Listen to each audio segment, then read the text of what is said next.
అద్భుతమే అవలీలగా ఆసన్నమాయనే, స్వస్థతయే సుపరిచితముగా మారిపోయనే.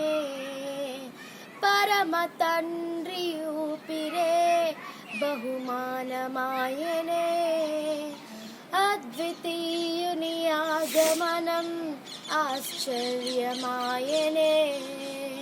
సర్వలోక సంరక్షకుడు సమస్త భాగ్యమును వీడెను, సదాకాల సావాసముకై సామాన్యుడాయను.